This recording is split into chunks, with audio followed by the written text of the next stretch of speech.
કહેવાતી હિન્દુવાદી સરકારે એક મુસ્લિમ ફરિયાદી ઈડીમાં ફરિયાદ કરે અને હિન્દુના ઠેકેદાર કહેવાતા પટેલિયાના છોકરાને એ મુસલમાનના કહેવાથી જેલમાં પૂરે।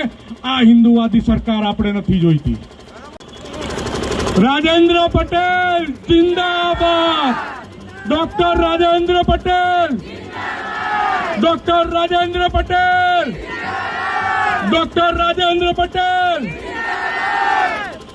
खास તમે બધા જે લાગણી, જે રોષ, જે ગુસ્સા ના કારણે ગુજરાતના ઇતિહાસમાં પહેલીવાર માંડલ તાલુકામાં આટલા પાટીદારો ભેગા થયા છે, એ આપણો પાટીદારનું ગૌરવ, પાટીદારનો દીકરો રાજેન્દ્ર પટેલ।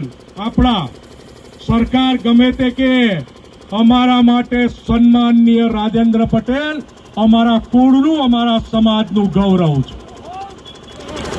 राजेंद्र पटेल जिंदाबाद। Doctor Rajendra Patel, doctor Rajendra Patel, doctor Rajendra Patel. तमे एक कलेक्टर ने जेल में पूर्यो दे खोटी रीते। आवनारा दिवसों आ समाज प्रतिज्ञा ले दे, गामे गाम थी अपने एक कलेक्टर ने जन्म आपो दे। बोलो आपो दे के नहीं? गामे गाम थी एक कलेक्टर ने जन्म आपो दे के नहीं? गामे गाम थी एक कलेक्टर ने जन्म आपीशुं। અત્યાર સુધી અમે ખાલી પાટીદારની દીકરીની લડાઈ લઈને નીકળ્યા હતા, હવે આ દીકરાની પણ લડાઈ। આપણે એવું કહેતા જ નથી કે કોર્ટ ખોટી છે, કાયદો ખોટો છે। ભાઈ તમે બધાય હાચા। સુરેન્દ્રનગરના કલેક્ટર એના પૈસા લેતા હતા।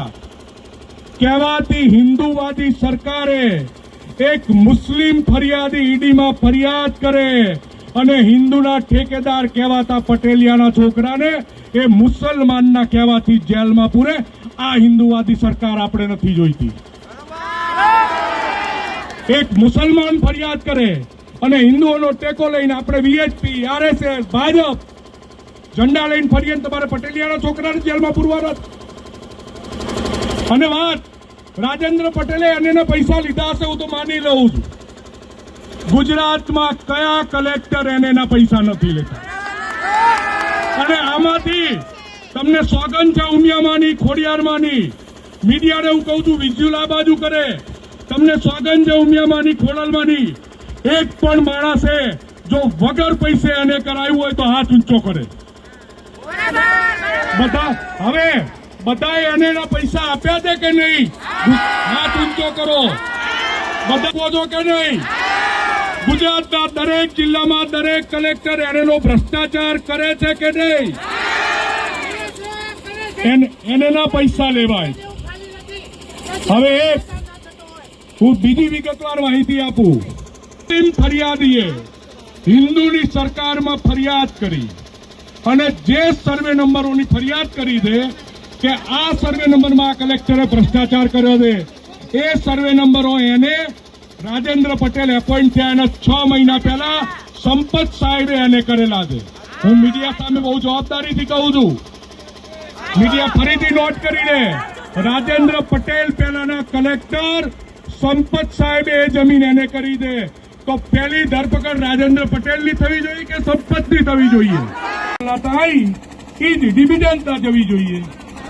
જે રીતે 24 કલાકમાં રાજેન્દ્ર પટેલ સસ્પેન્ડ થયા એવી જ રીતે એરિયા સસ્પેન્ડ થવા જોઈએ। આ વાત દરેક રાજકીય નેતાને કરવાની છે, આ વાત તમામ સામાજિક સંસ્થાઓને કરવાની છે। અને કાલ પરમ દિવસથી આપણું આ ડેલિગેશન સામાજિક સંસ્થાઓને મળવાનું ચાલુ કરશે અને સામાજિક સંસ્થાઓને જવાબદારી સોંપશે કે એ સરકાર સાથે વાટાઘાટો કરી અને આ પ્રશ્નનો વહેલામાં વહેલી તકે નિરાકરણ લાવે।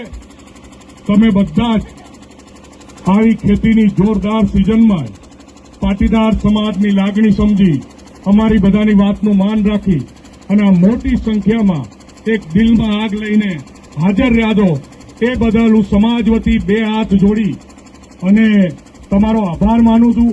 આ ઋણ સમાજ ઉપર હંમેશા તમારું રહેશે। અને બીજી એક વિનંતી કરવા આવ્યો છું, કોઈ વાતમાં ભવિષ્યમાં પડતા નહીં।